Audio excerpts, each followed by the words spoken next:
에베소서 3장 1절에서 6절까지의 말씀, 저와 여러분이 한 절씩 교독하겠습니다. 이러므로 그리스도 예수의 일로 너희 이방인을 위하여 갇힌 자 된 나 바울이 말하거니와,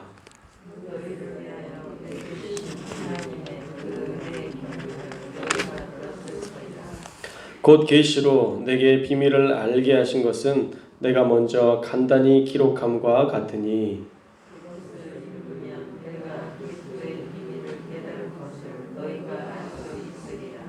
이제 그의 거룩한 사도들과 선지자들에게 성령으로 나타내신 것 같이 다른 세대에서는 사람의 아들들에게 알리지 아니하셨으니, 복음으로 말미암아 그리스도 예수 안에서 함께 상속자가 되고 함께 지체가 되고 함께 약속에 참여하는 자가 됨이라. 아멘. 오늘은 약속의 참여자가 되십시오 라는 제목의 말씀을 나누려고 합니다. 에베소서 3장에서 사도 바울은요, 먼저 자신이 그들을 위해서, 이방인들을 위해서 갇혔다라고 얘기합니다. 예수의 일로 너희 이방인을 위하여 갇힌 자 된 나 바울이 말한다 라고 얘기하고 있죠.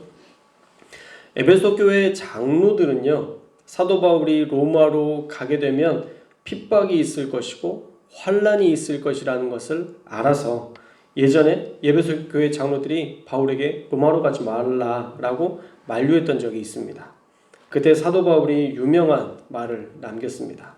내가 달려갈 길과 주 예수께 받은 사명, 곧 하나님의 복음을 증거하는 일을 마치려 하면은 나의 생명조차 조금도 귀한 것으로 여기지 아니하노라. 환란이 있어도, 핍박이 있어도, 결박이 있다 할지라도 그것이 나를 막을 수 없다는 것이죠. 복음을 위해 죽음도 불사할 것이다 라는 분명한 의지를 그 장로들에게 표명했습니다. 그 환란 중에 하나가 지금 로마에 갇혀있는 상황이라는 것을 에베소 교인들은 다 알았기 때문에 예수의 일로 갇힌 나 바울은 이라는 말 자체가 그들에게는 훨씬 더 애잔한 일로 느껴졌을 것입니다. 예수의 복음을 위해 목숨도 아끼지 않았던 바울을 그들이 연상할 수 있었기 때문이에요. 그리고 2절에서는 너희를 위해 내게 준 경륜은 이미 다 들었을 것이다 말씀하고 있죠. 이 경륜이라는 말은 청지기라고도 하고 사도직이라고 표현하기도 하는데 루터는 이것을 사도직 자체라고 봤습니다. 너희를 위해 내가 어떻게 사도가 되었는지 너희 알고 있지? 어떻게 알겠어요? 에베소 교회에서 함께 있으면서 얼마나 간증을 했겠어요? 저와 여러분들도 이렇게 말씀을, 제 이야기를 듣지만 제가 했던 간증 또 하고 했던 간증 또 하잖아요. 매번 새롭다고 얘기하면 안 되는데 했던 간증 또 하고 해요. 왜요? 저에게 있어서는 그게 너무 큰 일이었거든요. 큰 사건이었거든요. 그러니까 하나님을 만났던 그 큰 사건이 사도 바울에게 있었던 그 하나님을 만났던 은혜가 얼마나 큰 일이겠어요.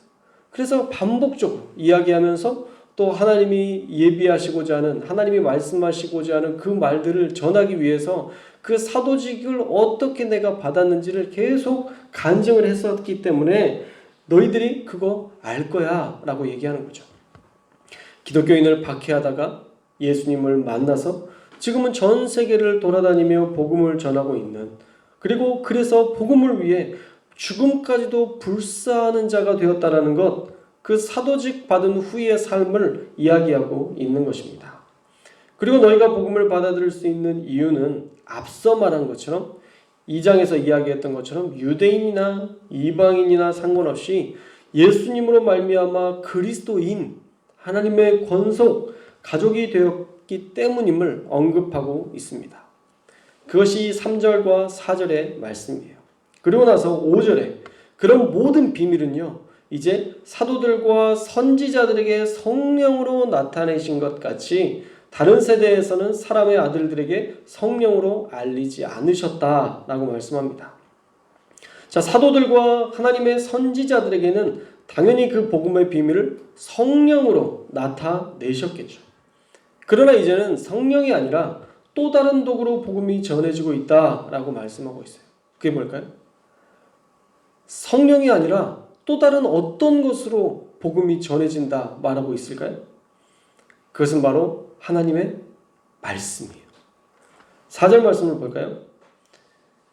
4절 말씀에 보면 그것을 읽으면 너희가 알 수 있을 것이다 라고 얘기하죠.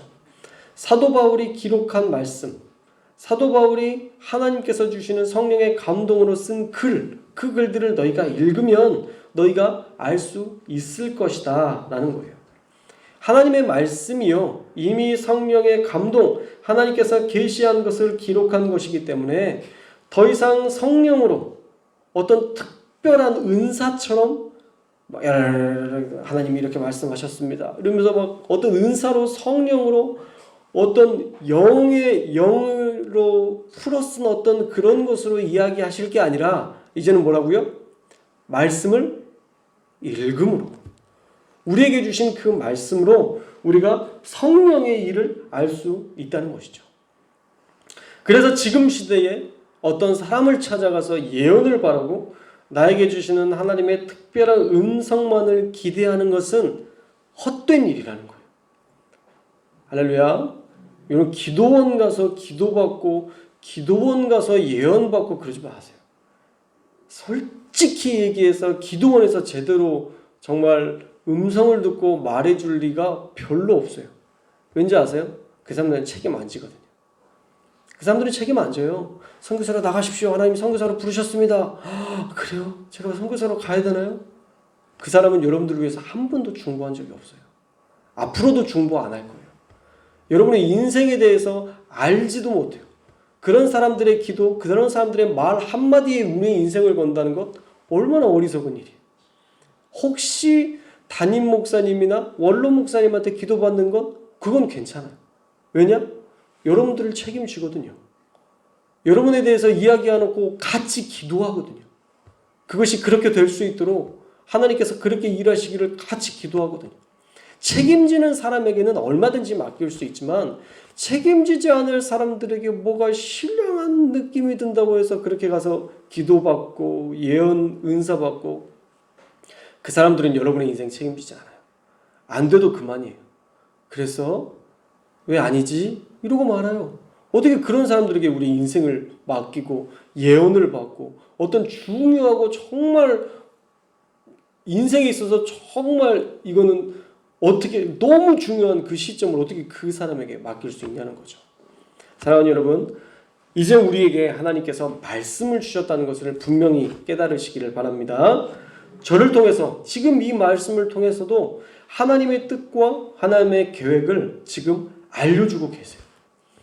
여러분의 삶에 지금 결정해야 될 것들, 지금 하나님이 원하시는 바들을 제 입술을 통해서 하나님이 역사하신다고 믿으시기 바랍니다.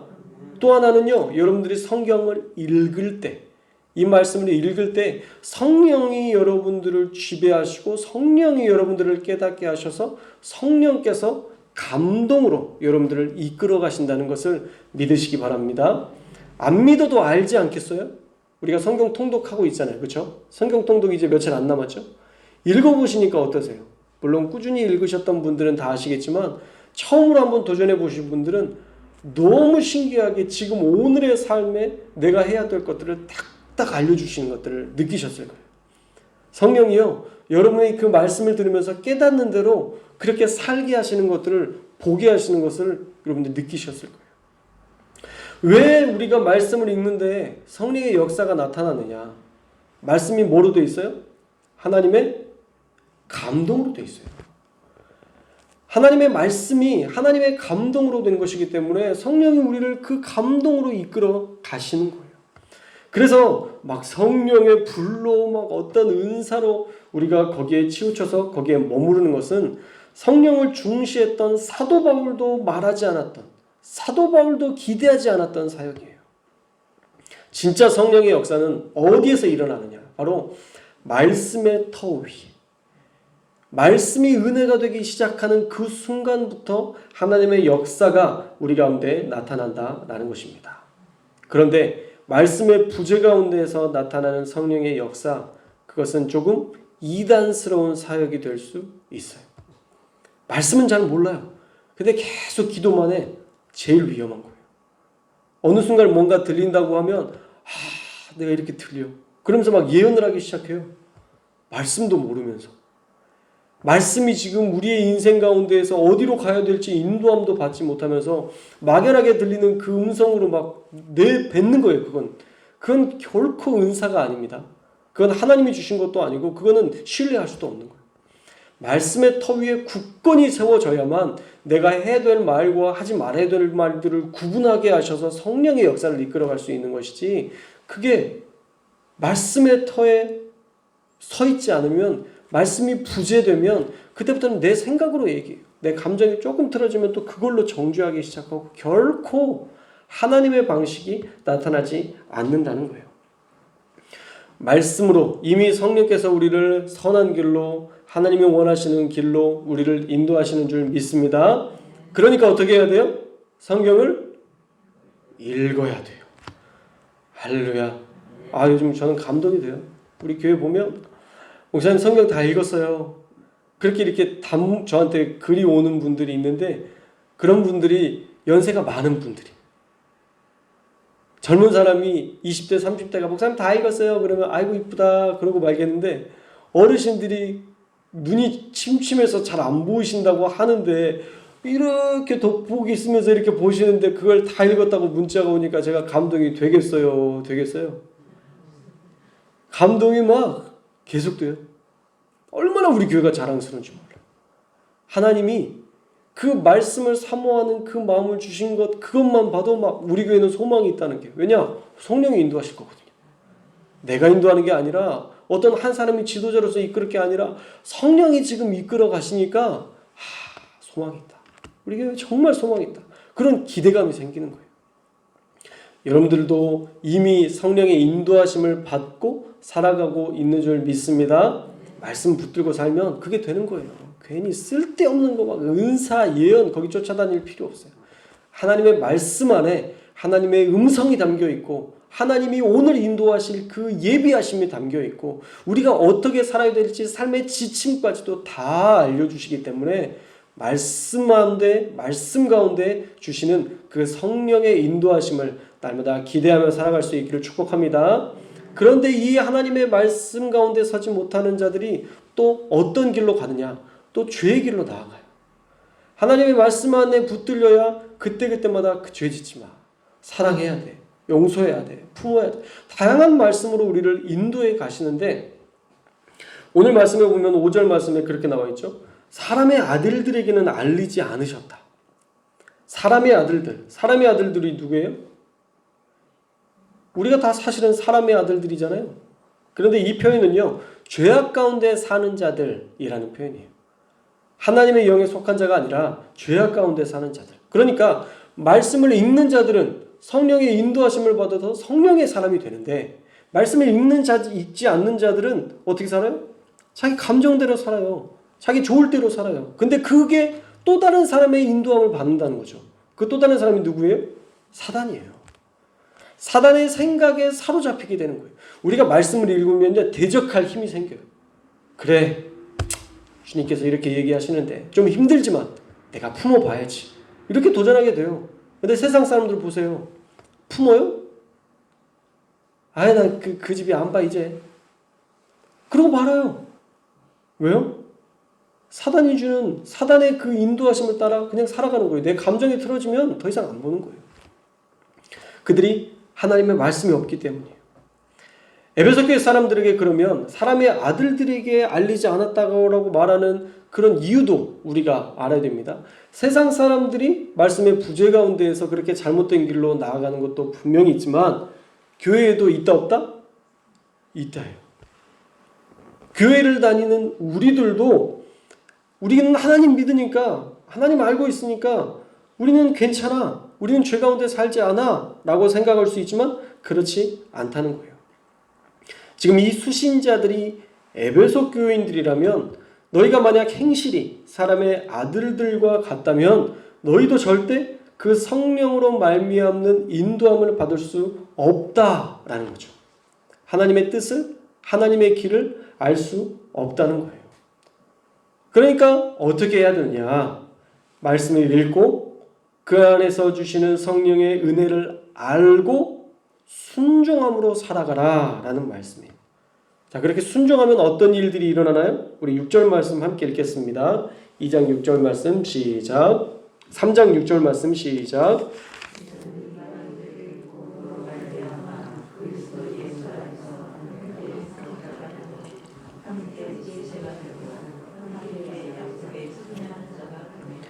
아멘. 자, 이방인들이라고 해도 그들이 복음을 늦게 받아들였지만 성령으로 말씀하시는 그 계시의 말씀을 붙들고 살아가고 사람의 아들들과 같이 죄를 따라 사는 게 아니라 죄를 멀리함으로 거룩하게 살아가면 그들 역시도 어떤 것과 상관없이 그들 역시도 유대인들과 똑같은 상속자가 된다는 거예요. 자, 고대 근동에서는요, 상속자만이 아버지의 재산을 물려받을 수 있었어요. 이 상속자라는 표현이 유대인들이나 또 이방인들에게도 마찬가지로 큰 의미가 있었던 것입니다. 그런데 어떤 사람은 받고 어떤 사람을 못 받는다면 억울하겠어요? 안 억울하겠어요? 억울하죠. 만약에 여러분들에게 1999년까지 믿었던 사람은 천국, 그냥 무조건 천국, 2000년대부터 믿었던 사람은 늦게 믿었으니까 박해받은 후에 천국. 억울해요? 안 억울해요? 억울하죠. 같은 예수님을 믿는데 왜 1999년을 기점으로 12월 31일까지 제일 억울한 사람이 2000년 1월 1일에 믿은 사람이겠죠. 그러면 그렇게 나눠진다면 얼마나 억울하겠어요. 그런데 하나님의 복음은 그렇지 않다는 거죠. 예수 그리스도께서 우리를 위해서 값을 치르신 그 복음은 어제 믿거나 오늘 믿거나 상관없이 믿은 그 순간부터 효력이 발생해서 성령의 인도하심을 받고 성령의 역사를 따라 상속자가 될 수 있다는 거예요. 그들 역시 하나님께서 만드신 이 교회의 지체가 될 수 있다는 거예요. 또한 약속의 참여자가 될 수 있다는 거죠. 자, 상속자 너무 좋죠? 지체가 되는 것 너무 좋죠? 이 공동체 안에 있다는 것. 그러나 마지막 약속의 참여자까지 되어야 돼요. 우리에게 주신 이 약속을 많은 사람들에게 전하는 복음의 참여자로서 살아야 한다라는 것입니다. 자, 오늘 말씀을 통해서 우리가 깨닫는 것은요, 첫째로 우리가 그리스도인으로서 말씀의 터 위에 살아갈 때 성령이 역사하신다는 것 꼭 믿으시기 바랍니다. 선지자와 어떤 특별한 사람에게만 말씀하신 것 아니에요. 잘못된 이단들이 그렇게 이야기합니다. 한때 대한민국 기독교에도 큰 바람이 불었던 것 중에 하나가 신사도주의라는 열풍이에요. 신사도주의. 하나님께서 말씀하시는 특별한 사람이 있는데 그 사람이 누구예요? 나다. 특별히 말하는 사람, 하나님의 음성을 들을 수 있는 특별한 사람이 있다는 거예요. 그러면서 자신의 어떤 영적 권위를 내세웠는데 아니에요. 하나님은 이 성령 시대에 모두에게 말씀하십니다. 무엇으로요? 성경으로. 우리 목사님을 통해서만 얘기돼 말씀하실 거야? 무조건 이단이에요. 오늘 성경 에베소서 말씀에 분명히 얘기하잖아요. 말씀을 통해서 성령께서 우리를 이끌어 가시고 우리를 깨닫게 하시고 우리를 인도하신다는 것 우리가 분명히 믿어야 될 줄 믿습니다. 그러므로 우리는 그 말씀의 터 위에 있는 그 성령의 말씀하심을 주의 깊게 들어야 돼요. 흘려들어서는 안 되고 오늘 나에게 말씀하시는 하나님의 음성이 무엇일까? 여러분들 매 순간마다 그 하나님의 말씀을 기대하면서 들으셔야 돼요. 오늘 한시영 목사님을 통해서 나에게 주시는 말씀이 뭘까? 그거 여러분 들으셔야 돼요. 남의 이야기 듣지 말고 오늘 목사님의 말씀을 들어보니 우리 김 집사가 들어야 될 말씀이네. 내가 받을 건 하나도 없이 아유 이거 김 집사가 들었어야 되는데 그리고 끝나. 하나님 뭐라 그러실까요? 너 들으라고 한 얘기야. 그렇게 얘기하실 거예요. 하나님의 말씀 여러분의 것으로 들으시고 오늘 나에게 하시는 하나님의 음성이 무엇인지 귀 기울이며 들으시는 저와 여러분들이 되시기를 바랍니다. 내면의 소리가 아니라 이 안에 있어 들리는 그런 소리가 아니라 이미 기록된 이 말씀, 이 성경이 성령의 능력을 경험하게 되는 길인 줄 믿습니다. 둘째로 하나님은요, 그 누구도 차별 없이 모두를 자신의 상속자요, 지체요, 약속에 참여하는 자로 쓰시기를 원하신다는 거예요. 유대인과 이방인을 구별하지 않아요. 모두에게 상속자, 지체, 약속에 참여한 자로 쓰신다는 것은 지금 곧 우리도 하나님의 일에 상속자요, 지체요, 교회요, 약속의 참여자, 사명자로 쓰신다라는 것입니다. 그러므로 우리는 예수 그리스도 안에서 함께 더불어 살아갈 때 상속자라는 자부심을 가져야 돼요. 나는 천국을 상속받을 자다. 나는 하늘에 속한 자다. 내 시민권은 하늘에 있다. 사도 바울이 고백했던 것처럼 우리가 상속자로서의 자부심을 가지고 있어야 돼요. 아니 어떻게 지옥 가는 사람하고 천국 가는 사람이 똑같아요. 비행기만 타도 달라요. 미국 가는 사람이랑 저기 아시아 조금 못 사는 나라로 가는 사람들이랑 그 가는 자세나 그 마음가짐이 달라요. 유럽 쪽으로 가면 막 자랑하는데 조금 그런 작은 나라로 가면 그렇게 자랑도 안 하고 그런 사람들의 마음가짐이 있잖아요. 물론 제가 그 작은 나라를 비하하는 건 아닙니다. 천국과 지옥 이 극명한 온도 차이가 있는데 어떻게 우리가 상속자로서의 그 자부심을 가지고 있지 않아요? 여러분 자부심을 가지시기 바랍니다. 세상에 아무리 우리를 뭐라고 해도요, 우리는 천국 백성이에요. 우리가 주눅들 이유가 없어요. 우리가 훨씬 더 좋은 곳으로 가고 훨씬 좋은 곳에 살 건데 왜 우리가 주눅들어요? 복음을 전하는 것? 당연히 그건 역시도 우리가 자랑스러워해야 돼요. 그들이 고마워해야 할 일이에요. 지옥 갈 사람들을 우리가 구원하기 위해서 그들에게 복음을 전해주는 것이기 때문에 우리가 미안해서 복음을 전하는 게 아니라 그들이 우리를 고마워해야 될 일이라는 거예요. 상속자로서의 자부심을 가지시기를 축복합니다. 우리가 교회 공동체의 지체가 된다는 것 여러분 기뻐하셔야 돼요. 우리가 여기에서 지금 함께 살 수 있다는 게 얼마나 큰 은혜예요. 만약에 우리가 예수님을 믿지 않고 하루하루 살아간다면 맨날 술자리 하면서 그걸로 잠깐 위로받고 쉼을 얻고 그래 잊어버려야지 그냥 그렇게 살아가면서 하루하루 살아가겠지만 그들 안에 무슨 평안이 있겠어요. 이렇게 멀쩡한 정신의 삶을 매일마다 우리가 바꾸고 우리 가운데 있는 스트레스를 다 날리고 우리가 기도하면서 이 모든 것들을 이겨낼 수 있는 것은 이것은 하나님이 주신 엄청난 축복이에요. 우리가 교회 안에 있을 때만 누리는 귀한 축복인 줄 믿습니다. 그것을 넘어서 우리는 이제 복음을 전하는 자, 그 복음을 전달하는 자로 살아야 될 줄로 믿습니다. 사도 바울이 그 복음을 전하기 위해서 나는 내 생명조차 조금도 귀한 것으로 여기지 아니하노라 하면서 그 로마를 향해서 떠났고 또 사도 바울이 갇힌 것 때문에 내가 이렇게 갇혔다라는 소식을 듣고 에베소 교인들도 마음에 같은 애틋한 마음을 가지고 사도 바울이 얘기했던 것처럼 우리도 복음의 전달자로 사명자로 살아야 되지 않겠습니까? 그러면서 여전도에서 전도하는 불길들이 일어나고 우리 사도 바울을 위해서 기도해야 됩니다. 우리 이 복음을 전하는 일에 힘써야 됩니다. 여전도의 남전도에서 막 일어나서 복음을 전하는 일에 열심을 다해서 에베소 교회가 다시 불리듯 뭔가 사명을 향해 일어났다면 얼마나 더 놀라운 일들을 감당했겠습니까? 그 불길들이 여전히 이어져서 오늘날 대한민국까지 우리 교회까지 그 복음이 전해졌는데 우리 대해서 이 복음이 끊어져 버리는 것 절대 용납할 수 없는 일이에요.